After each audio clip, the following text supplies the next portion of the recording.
And we are live. Hello. There we go. We're Here we now. go. This is it. Hey, everyone. Hello. Welcome to the teams, the extended teams show here on the Blue Abroad YouTube channel.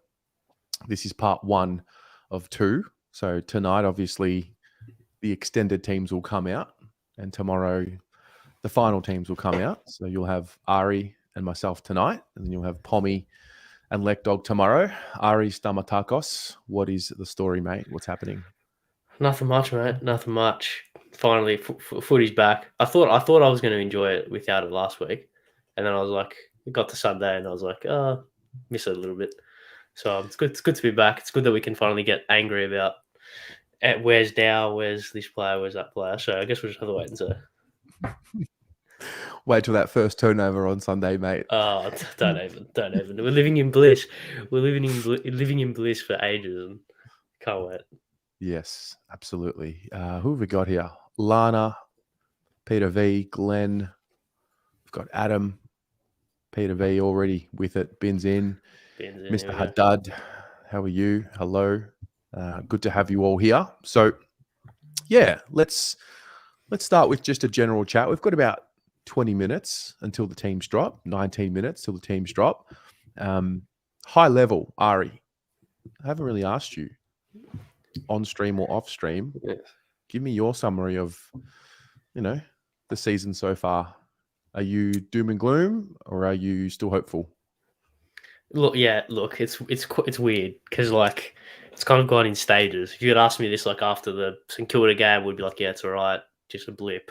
After the Bulldogs game, I started to get more concerned, and then after the Essendon game, it was nuke the joint, as has been floating around. But nah, last week was good. Needed that last week. Look, I think to kind of to build a house, like when you're renovating a house, you need to do it in stages. You can't do everything at once. That's the philosophy that I'm trying to kind of have when I'm looking at this season. It's like we're not trying to do everything at once. We're not trying to make the perfect game plan at once. We're trying to fix this portion of it, and then soon we'll fix another portion, and then hopefully it all works out. But no, I mean, considering that it's round 16 and finals is round 15 and finals is not out of the question, but more unlikely than likely. It's not great. Not great. Well, Rob says it's mathematically possible to make it. I feel like, and I've said this a few times, we not just us, I think the footy world, we try and make conclusions based off the present. And look, listen, they may be right. Maybe the season is dead, and maybe it'll be, oh well, I saw this happen from round 2 or round 3, whatever it is. But I don't know. I feel like I don't expect them on the inside to be giving up on the season, and I still have that expectation that they play in a way as such. And even if the season is dead, there needs to be that play for pride, play for the jumper, that sort of thing. I think it's hard to say that when you watch what we've been watching over the last, we'll call it 2 months in particular. Let's say after the West Coast game. Yeah. Not that the signs weren't there before that, but I think after the West Coast game in particular, it's been painful to watch, putting it nicely. Yeah. Boring as well, which hurts. Yeah. Because at least if you at least when you go to the footy, if you don't win, at least you want to be entertained. We're not winning and we're not being entertained. Whereas if we were, I would rather lose. I mean, I wouldn't like to lose, but if I was to lose, I'd rather lose 150 to 120 than 65 to 40. Because at least we get to see some goals. At least we get to celebrate more times, right? But even still, yeah, finals is still mathematically possible. Will we make it? Probably not. But footy goes around next year. We're going to have the same list for the most part next year. We're going to have the same coach next year, you'd think. So we've still got this back into the season is still development, game plan improvement, working on nuances. So I don't expect us to stop trying because the coach is going to stay, the list is going to stay the same for the most part. So we've got next year to try and work on something. So we can't just forget about the back end of this season because I think the back end of this season can be quite important for 2024, regardless of if it's finals or if it's not. Yeah. So I did the ladder predictor video last week. Ari, I don't know if you've done a ladder predictor. I'm going to guess that you've maybe had a look at it. Yeah, But briefly. those of you playing along at home, did you do the ladder predictor? And if you did, how many more wins do you see us winning? I mean, it's a guess. That's what it is right now. It's an estimate, but I'm curious to get a pulse on that. So Ari, have you done the predictor? Have you gone through the season? I've floated through it. I've looked at our games. So obviously, we've got 5 wins, 5.5 wins. You'd think we'd need 7 more. You think we need 7 more to get it done from what 9 more games? From 9 more games, and that's including Collingwood, Port, at Marvel, St Kilda, and Melbourne. So you think we need to win at least 2 of those 4 games? Probably one of at least Melbourne, definitely one of Melbourne, Port, or Collingwood, which are going to be very tough. We can do it. We can do it. Like there's a very, very real possibility that we can do it, right? Will we do it? Who knows, right? And you look at the back end of last year, no one really gave us a chance against Melbourne and Collingwood with our outs and with how well both of those teams were performing. And we showed that in games that mean a lot, we can turn up, right? Especially when it's a big occasion. I feel like last year showed that, yeah, we didn't win, but I mean, we were combined 100 seconds away in both games combined from not getting, like, we could have so easily won both of those games, right? So I think if we're still in it with like 3 or 4 rounds to go, which I don't know, that would probably mean winning all but one of our games up until then, probably even all of our games up until then yeah, there's definitely a chance for us to make it. The longer this goes, like we need to start winning now. Like I think one more loss against a team that we should beat, the season's done. Yeah, I feel like even if we don't make it at the end of the year, that they're going to give us. There's one more droplet of hope that they're going to provide us. Yeah, whether that's the next few weeks, I don't know, but I feel like I think everyone's most people, maybe not everyone, but I think most people are a bit off put, maybe lost a bit of hope, and I feel like they're going to give us something to help find that hope. And it's the club. That's what it does. It sucks you in and then it punches you in the face and it draws you back in. And of course, it'll do that. Yeah. We're going to win this week by 10 goals, and then it's going to be Kool-Aid, and all of a sudden something may be turning, and then we're going to lose the week after. That's what happens, right? That's what happens. That's true. Eddie, can I fade the sides? So I've been doing the fade for like so many years. I'm ready for like something. Ready for like an adult haircut, if we'll call it, like a Just get the slip back. You've got the thickness in it to make it work. Yeah. That's thanks to Mum. Mum gave me the thick hair. I think I found my length though. I don't need to grow too much longer. Very nice. Thanks, Eddie. Mighty Blues. It's never dead until the last second in round 23. Well, I'm not just putting this in just to be hopeful, just for the sake of it. Someone mentioned, I think it was Pommy on Monday. Like, okay, there's 2 scenarios, right? We make it, we don't. We don't make it, which basically, what does it look like? Well, it looks like pretty much what we've seen for the majority of the year. So we kind of know what that looks like. The thing that gets me going is if a run happens, it'll build up real quickly with everyone again. Everyone would jump back on board. It's just a real struggle to think that this group aren't capable of doing something close to a push this year. It's we are. We were definitely capable of doing it. So capable, because we saw last year in the first 10 rounds we are, and then even in the back end of the season in the last 2. Like I keep referencing the last 2 games because everyone thought we're going to rock up to the G against Melbourne and Melbourne going to blow us out of the water. Right? We got spanked by the Crows. The Brisbane game, the scoreline flattered us. We played about 15 minutes of good football for the entire game and still made it semi-competitive. And Melbourne were the best team for the majority of that year, and we still made a fight out of it. And even the Collingwood game, we made Collingwood look as vulnerable as they've looked ever since they started their run. So, yeah, it's like the talent's there, and the talent's there for us to do it. Whether or not we do, different story. Yeah. Ord with the $80 says, "Go Blues." Thank you, mate. Eddie, great segue. Subject to any injuries, is the team likely to even change this week? Well, what do we know? Cottrell's definitely the only one right now that we know is not playing from the last game. Yeah. He is suspended for, and I'm not making light of the situation because he could have hurt old mate, but one of the best DDTs I've ever seen on a footy field. It was real out of WrestleMania stuff, really. It was WrestleMania. It was Hell in a Cell type stuff. Yeah.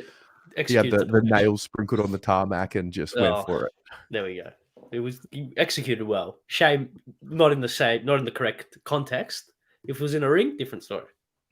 Yeah. So If it was in a ring. what are you doing for changes? What's your, if you were, on the committee, and I guess I'll ask this to you at home as well, what changes would you make? Knowing that Cottrell's definitely out, what would you do? It's simple for me. Bins in, Cottrell out, keep it the Bins same. in, Cottrell out, keep it the same. Dow the sub, keep it exactly the same. Yeah, the sub can change if you want to. I don't know. Matt put someone else, Fisher as a sub or whoever, Hewitt as a sub. But it worked. We found our mix, especially in the forward half, quite well, I thought. So why change it? Yeah. For all the unlucky themes around Dave Cunningham and even Jack Martin, I think timing was good for the two of them. Like Cunner's obviously playing a game, then having a week to rest, just make sure that recovery sits well with him. And then obviously Martin, he's played a couple. He's been subbed out a couple of times as well. So, touch wood, they're good to go Sunday, but it definitely looks different when those two guys play, doesn't it? Yeah, for sure. For sure.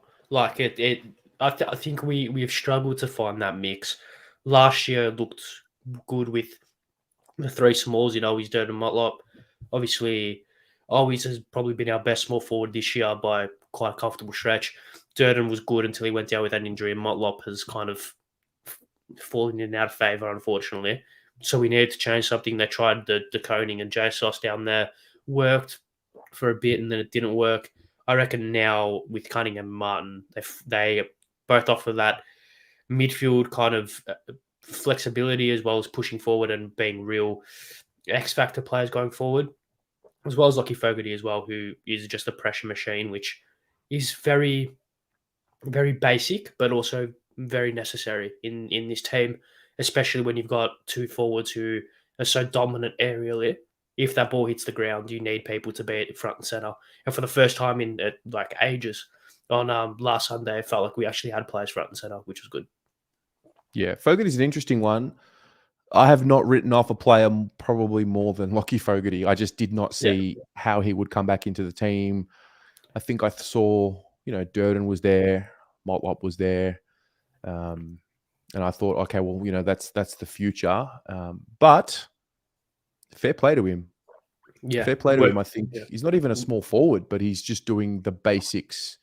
And when I say doing, I mean he did it for one game. So I don't want to get caught up in saying, he's doing it week in, week out. But it just looked like a bit more experience was there and those basic fundamentals were there. And I'm curious, do you think he'll keep his spot? Yeah. Yeah, you got to reward it, right? You got to reward the form and you got to reward the game that he played. Got on the scoreboard, which was good. His pressure was excellent, as you expect it to be. So, yeah, I think he's another one that's kind of gone. He's one of those players that he's very good at being a role player, and I think that's what we need. I feel like we have a lot of players who want to be stars, want to be kicking to like having 20 and kicking to every game. Whereas Fogarty, I think, is content with being that 12 to 16 touches, 4 tackles, 5 tackles, and maybe chipping in with a goal every week. That just role player. They get the job done. So we need that selflessness in the team. It's probably something that we've lacked, especially in the forward half in the past, maybe 10 months, both back in the last year and started this year. So it's about finding that mix. And I feel like, we found it. We found it in a big way. I know Gold Coast aren't like, we're not versing Richmond or like, well, not even Richmond, but like Collingwood or Geelong or whoever, right? But you still have to get the job done and you can only bear what's in front of you. So, yeah, I was happy with his game, surprisingly as well. I'm with you on keeping it simple and playing bins and just getting him in there. And I mean, I feel like he's ready. I mean, it seems like he's ready to at least have a shot at it. I think, whenever you debut a player as well, there's always a bit of energy that comes with that. I think he's exactly the type of player that we need to replace Cottrell for a week. Yeah, and I think it's good for. It's similar to how we introduced Carlton as well. I know Carlton was at the start of the year, but bringing in a player and not giving him the kind of you have to play this role and you have to do it really well and you have to have 25 and kick 3 goals. Bringing them in, like ease them into the squad, put them in roles that aren't super important, like not maybe super important, but aren't heavy under the spotlight, garner major criticism in that role. I like what we did with Cowan at the start of the year, and we've allowed him to bleed through the VFL and kind of get his earn his stripes that way. I think if we bring in Binns for this game, he can get a game under his belt. Cottrell can come back in, Binns can go back to the VFL, and then like really work on his craft even more. Get that taste of AFL football in a game in what's going to be a MCG. You'd probably think at least 60,000, but also in a game that's not Carl Collingwood last round, we like do or die type of thing. So I actually think this is the perfect game to play Binns, and it's just kind of worked out that Cottrell is out and that he's the natural replacement for Cottrell, in my opinion, is Binns. So yeah, it's worked out quite well in my opinion. Mm-hmm. Yeah. Well, I'm going to read through the injury list. Ari, you're doing an amazing job of not choking on water over there. No, my throat is gone. I've got no idea why. You can probably tell. Anyway, I thought you were like trying to like not choke, and I thought you did a great job. the throat is gone. I just come from nowhere. I've got no idea. Fair. Well, this is the injury list as it stands right now. 3 players unavailable for the season: Zach Williams, Sam Philp, Alex Murkov. Zach Williams, on another note, I don't know how many of you saw it, but he took his first steps running today on the anti-gravity machine. So, all the best to him. And I think he'll, he'll start that process there. Caleb Marchbank apparently will be ready for the VFL this week and available for selection. He's a test, it says. Ollie Hollands with the collarbone, still 4 weeks away. Sam Durden with the hamstring is a test. I would assume he's not really a factor for the AFL side this week. Corey, 2 to 3 weeks, and then Cottrell suspended. So it's, again, the injury list is not bad. Yeah, surprisingly.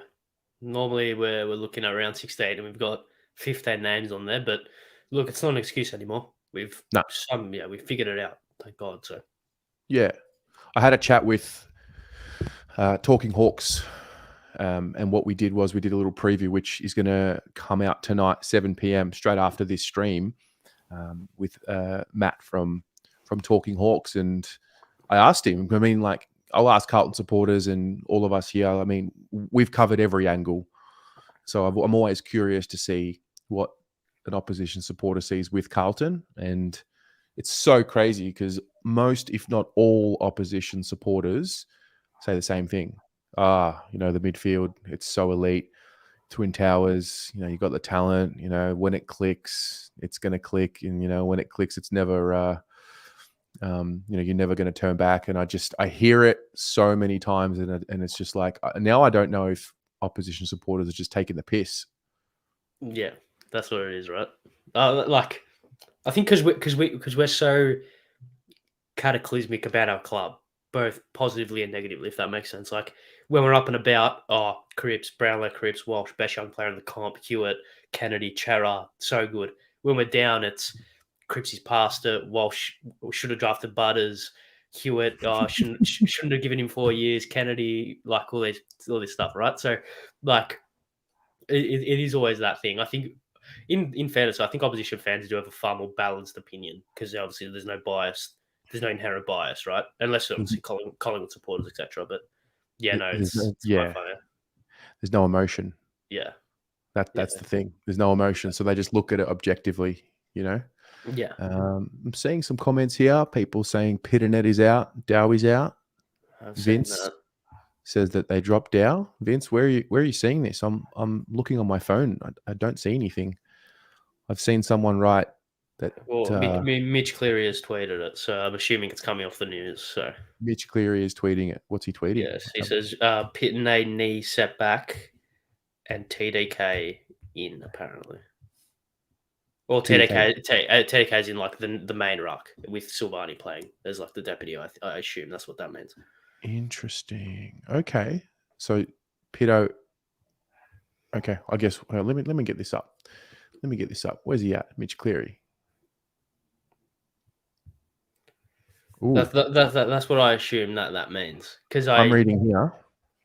I'm reading from Up the Baggers, there who you has go. quoted Kate Massey from Channel 7 that Pitto is out due to a lingering knee issue that may affect coming weeks. And Tom De Koning did not train today and is a watch for Sunday. Oh, good God. Just seriously, just goodness me. Very good. Can't wait to play Jack Swan is the number one ruck. And it begins, Ari. And it begins. We What did we literally. what did we say about giving us the hope? The hope was last week. The hope was last week. That this is the downfall. This is the downfall right there. This is the downfall. Seriously. So Jack will play, you would think, if Pitto's not going to play. Surely. You think Jack would play, and then you're still going to need to replace Cottrell, and then Tom De Koning's no certainty. What are we doing if like Tom and Pitto don't play? Wow. See, at that, yeah, what do you do? Do you really play Jack permanent ruck? I'd rather Lewis Young. And I don't want Lewis Young to be in the ruck, but I'd rather him be there instead of Jack, in my opinion. Yeah. Well, here we go. I'm going to read it out. So, out Cottrell with suspension, as we know. It's not a surprise. Mark Pitternet out with knee soreness. Paddy Dow out, which doesn't mean he can't be the sub. If he's on the extended bench, then he can be the sub. Oh, okay. Well, then he's out because he's not on the extended bench. Wow. So into the side comes Lewis Young, Jack Silvani, Josh Honey, George Hewitt, Ed Kerno, and Jackson Binns. Now, obviously, that doesn't mean they're all playing. But if we look at the extended bench, so pick 4 from these guys. So you've got Binns, Chincotta, Ed Kerno, George Hewitt, Josh Honey, Matt Kennedy, Matt Owies, and Lewis Young. Oh, God. Okay. Wow. So Silvani is in because he's listed in the 18. So I assume yeah. I'm sorry. I'm assuming so. Sauce is in. I'm assuming because he's in the 18, and naturally you think with Pitto out, that should happen. So they've named Jack on the half forward flank. So yeah, I'm going to say he's in. Yeah. Okay. And then obviously Cottrell out. Right. Okay. So okay. Walsh sits on the wing right now, and Akers on the other wing. Yeah. Really, you've just got to pick 4 from those. They've got Doc in the guts as well, which I don't know. I don't know about that. Yeah. I reckon always from those 4, it's always Kennedy. Oh, that's actually really tough. It's tough. I think you have to play Binns. You have to play Binns. Okay, let's just say Owies, Kennedy, Binns, and then one of Kerno, Chincotta, Hewitt, and Lewis Young. I reckon they're going to bring Lewis Young to be another ruck option. I don't want that to happen, but I reckon they might do that. But if it was me, I'd take Chincotta. I'd take Chincotta, Binns, Kennedy, Owies. Chincotta, Binns, Kennedy, Owies. I understand George Hewitt's not in form and all of this, but I still believe in George Hewitt. So I'm a bit more. Yeah. I'm a bit more tempted to go with George Hewitt. I'd be shocked if Ed Kerno plays. I really would, and I've been saying that all year. Yeah. I'd be shocked if Josh Honey plays as well. I'd be shocked if Josh Honey plays as well. Yeah, I'd be stunned. So if Tom De Koning doesn't get up, that's the solution, isn't it? You bring in Young, and you have Young and Jack Silvani in the ruck. Yeah, but even if De Koning comes out, Young would go in, and then another one would be on the extended bench. If De Koning, sorry, what? If De Koning is a laid out, actually, if he's a laid out, we'd probably want him to be out now so that we can have more options on the extended bench.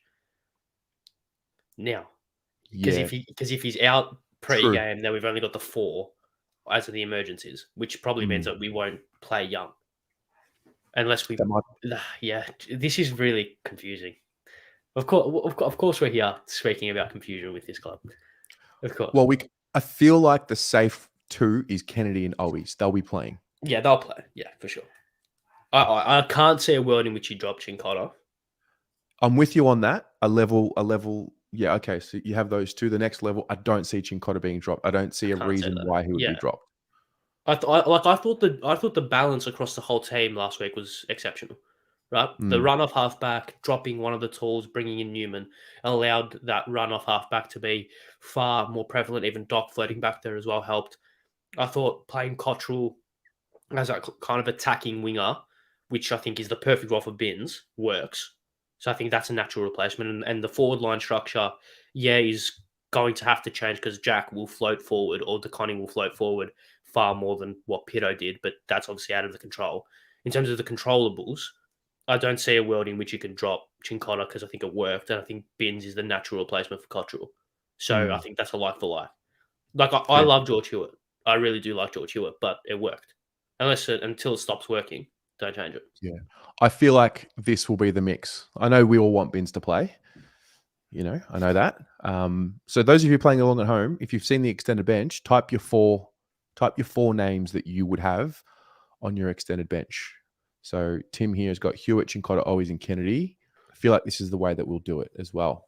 Even though I'd love to see Binsy play. So who's on your wing then? Who's on your wing slash like kind of half forward?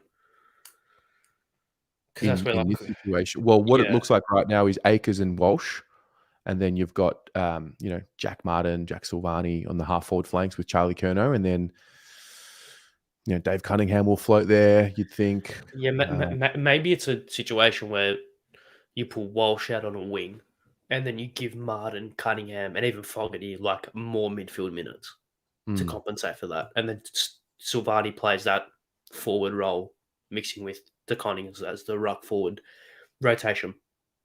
It's going to be interesting though. How do you sit on Bins being a sub or anyone being a sub for their first game? Because I think Geelong did it with what was his name, Jai Clark. Yeah.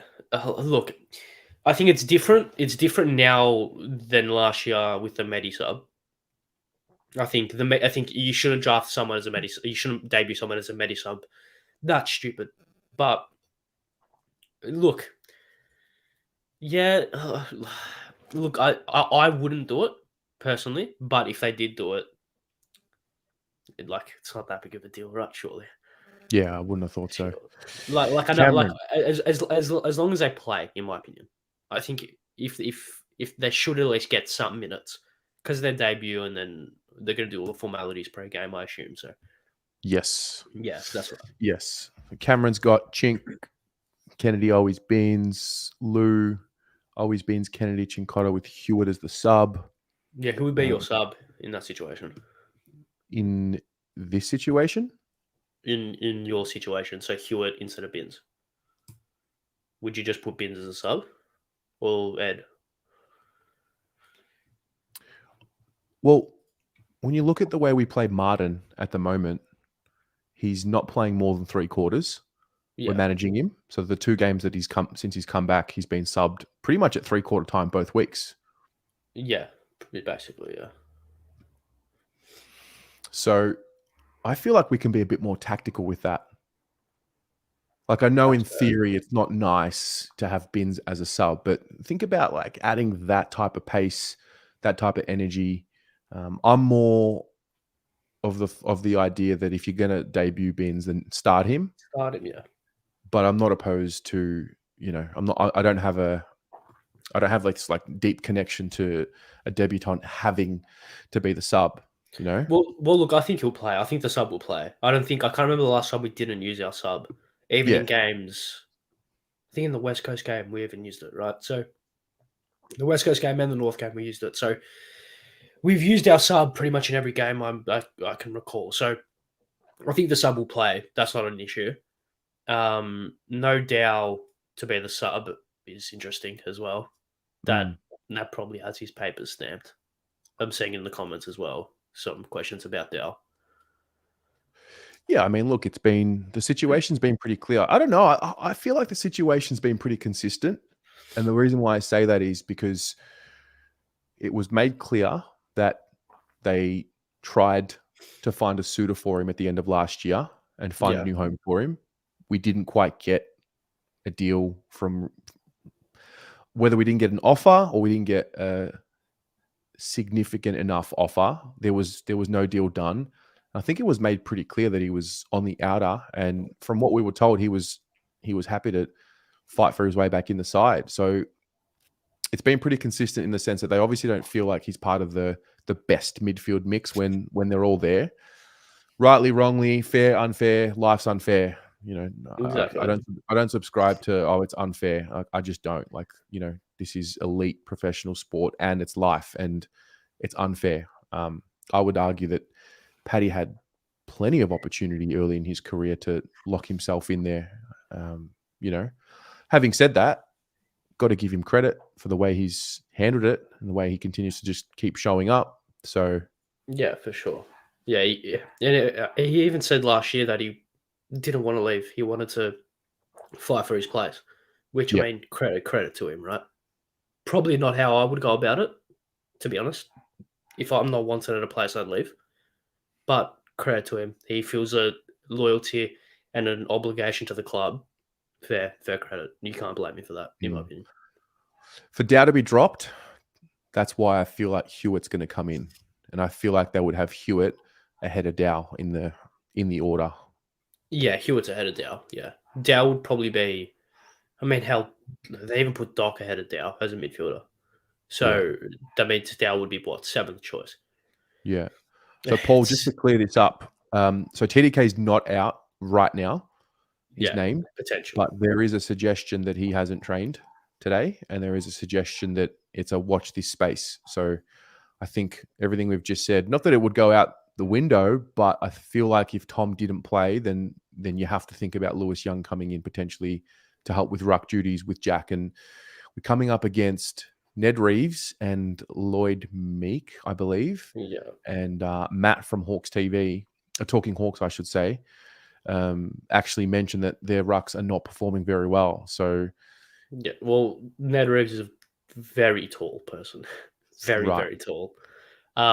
So he's very tall, so you think he'd get first use most times, even with Pito or decoding in the team. It's just about the efficiency of that. So maybe this is the game for Jack Silvani. Just be there, be annoying, be a bit of a pest in the centre bounces and around stoppages, and just be a fourth midfielder. I Because think yeah, I feel like this is a week where Jack will just remind some people. I think we play really. well this week. Yeah, I think so. I mean, Well, last year he kicked the goal to put us in front in round 3 against them. he did. He kicked the winning goal. Do you know who assisted him on that goal?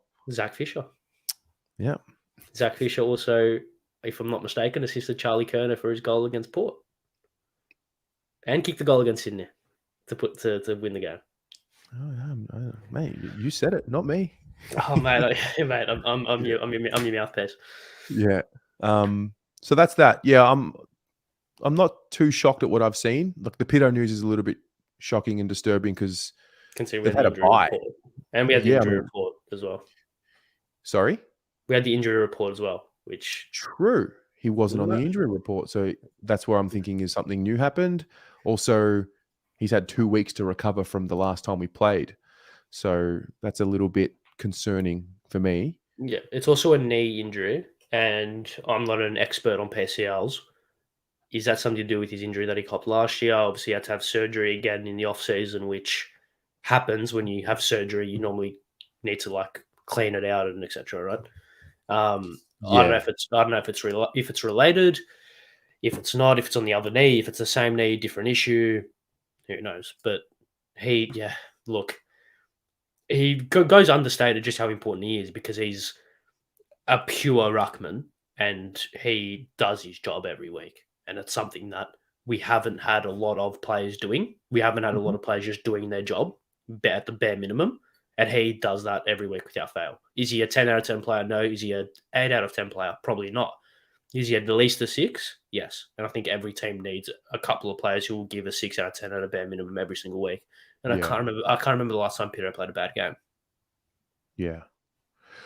What's your take on this Sunday? What's your take on the Hawks? The Hawks good. The Hawks are a little bit downhill skiing, a little bit flat track bullies in terms of when it's going their way, they look exceptional. When it's not, they look terrible.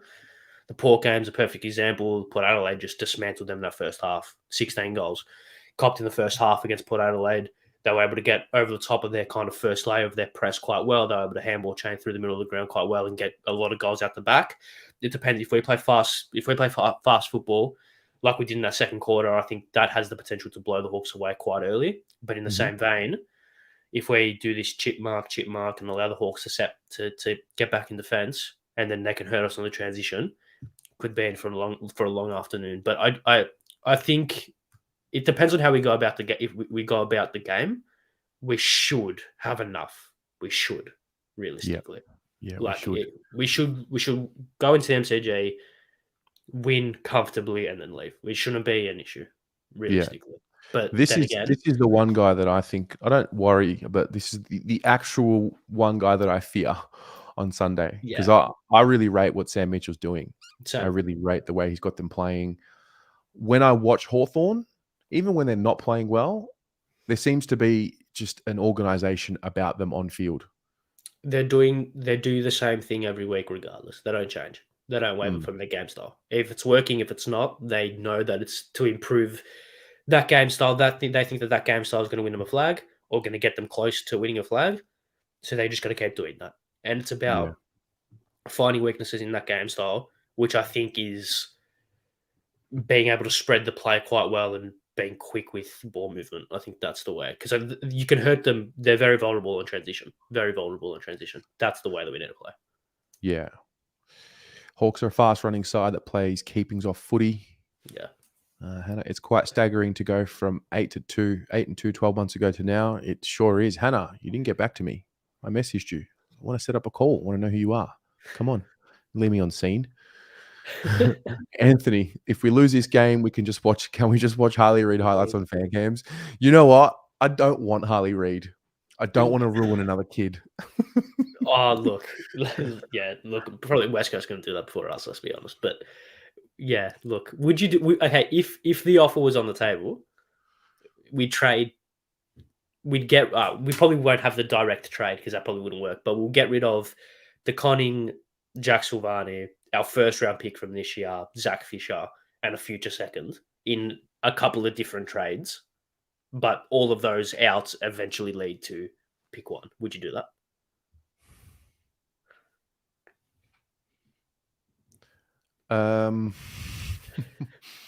That's a lot of depth that you lose for one player. It is. I mean, and do we need another star? That's the thing. Yeah.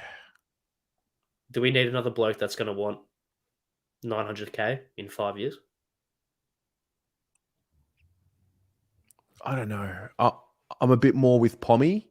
He spoke about Nate Caddy on Monday night. Yeah. Obviously not of the same caliber as Harley Reid.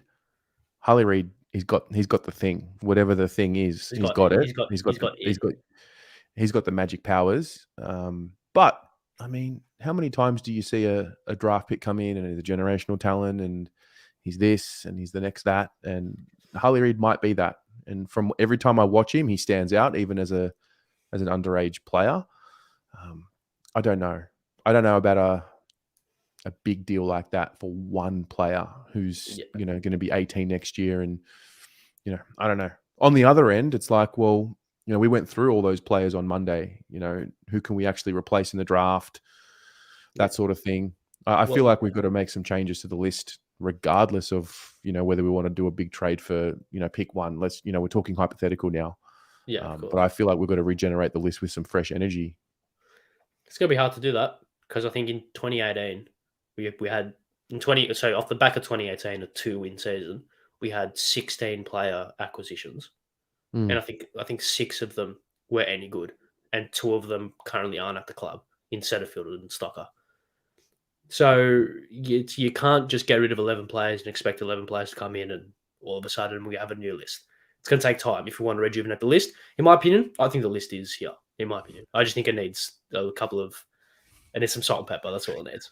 Anthony, we are so easily distracted, mate. We're always looking for the shiny new toy, aren't we? Yeah, because we don't want to speak about the present. The present No, sucks. I know. That's the thing. Present This is sucks. where I'm coming from. Like, there's 9 games left. We're 2.5 games out of the mix. And I, Yeah. I almost sense this pushback. It's like, don't talk about what could happen. Don't talk about if we could make it because they've already pissed us off so much and they've already gone so far down the rabbit hole. And then I look around the league, like there are so many other clubs underperforming as well this season from last year. I think Geelong would be one of them. The Swans Sydney, would be one of them. Freo. Freo would be another one of them. Those are 3 teams that I think at the start of this season in particular, I think everybody would have had those 3 in the 8 guaranteed. For the most part, yeah. I think the Suns are kind of exactly where we thought they may be, kind of flirting between 7th and 10th. Richmond are kind of exactly where I thought they'd be. For me, we're the big disappointment of the year so far, as it stands right now. Yeah, probably. I think there was no excuses for us. With Geelong, it was premiership hangover, too old. They've had their time. Then they rejuvenate the starting 22 and move forward. Sydney, kind of that mental destruction that grand final caused them. Even maybe us and Freo are probably the top 2 because we really, both of us really had no excuses. Freo maybe with the amount of departures they've had, but I would say us and Freo are definitely top 2. Which it is what it is. Andy, we need to consolidate our list with workers, not stars. I like that. I like that a lot. Rick, is it the year the Camperale boys become available? No, I think that's next year. Yeah, that's next year's draft. But from what we're told, Pommy says that Lucas in particular is like a top 5, top 10 pick. So, I mean, it can change in a year. The Great White Hope returns. The Great White Hope, the Camperale boys. There we go. Peter says, Kerno, Hewitt, and Silvani means Hawthorn will run Carlton off their legs. Cannot understand the selection process. No wonder we are down in the bottom. Well, I think Silvani would have to come in because Pito's out. Necessity. And Tom de Koning's, Silvani's a necessity. Yeah, Silvani has to be in there because the rucks are a bit of an issue this week. And then Ed Kerno's not named to play, nor is Hewitt. So not sure. But in the same vein, I think the midfield battle is going to be quite interesting. Hawthorn's midfield is quite good. Like their young players are quite good, but they're quite inconsistent when it comes to centre stoppage dominance and even around the ground stoppage dominance. So if we did what we did to the Suns last week, who are top 3 contested sides in the comp, we bashed them and beat them up and got front and centre clearances all day long. We can do that to this young Hawks midfield. It goes back to, like you made this point a few times, we are the bullies. We have to be the bullies in this game. Cripps needs to go up to Cam McKenzie and say, this is my turf, and just bully that midfield out of the game. And that's how I think we can win quite convincingly if we can do that. Yeah.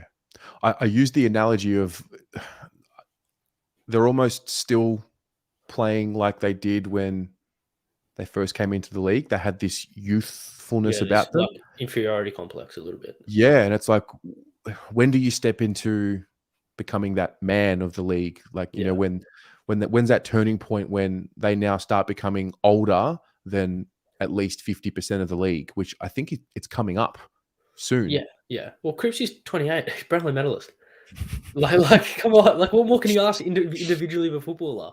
Yeah, I know. Stamp your authority. Like, I think that's what frustrates a lot of people the most, is because we have these bullies in the midfield, and yet we still get like torch, like in the Essendon game.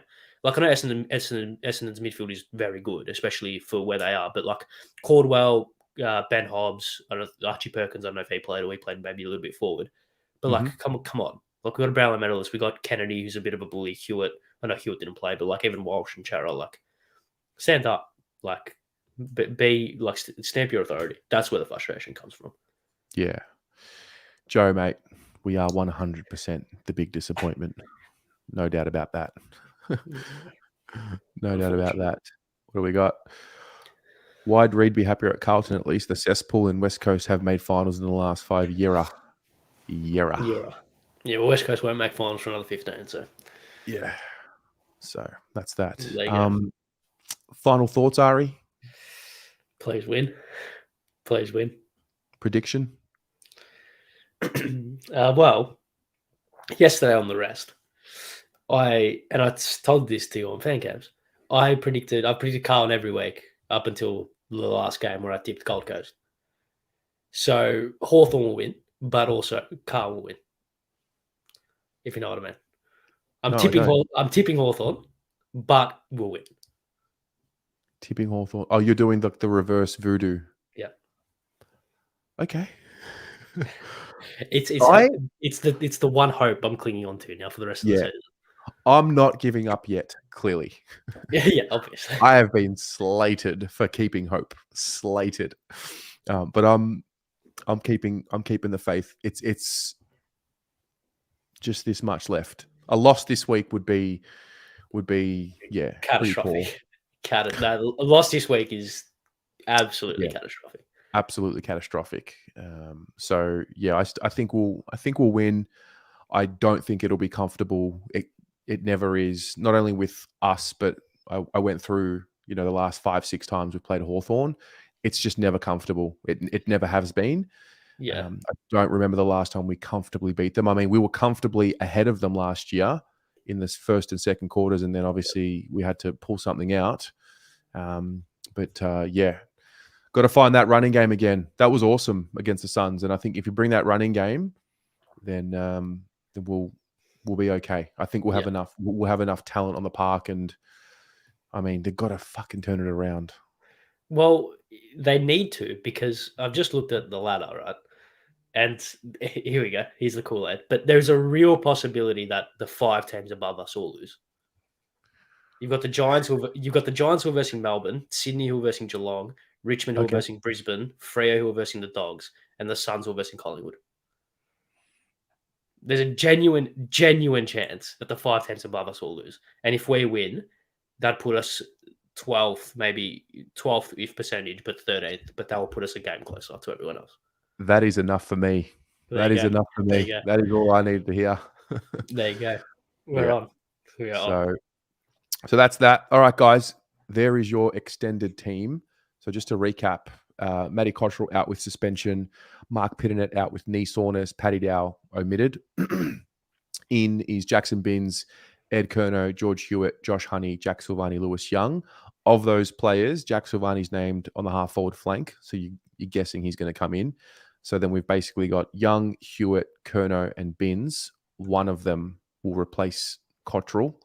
And then we'll find out who that's going to be tomorrow. So 5 p.m. tomorrow, right here on the channel, Pommy and Lekdog will take over, and they will do the final teams. And stay tuned, 7 p.m. I'm chatting with Talking Hawks, pre-recorded. It'll be premiered, so we can all have fun in the chat. And we'll go from there. Ari Stamatakos, it's been a pleasure, mate. Thank you very much for having me on, Matt. Go Blues. Go Blues.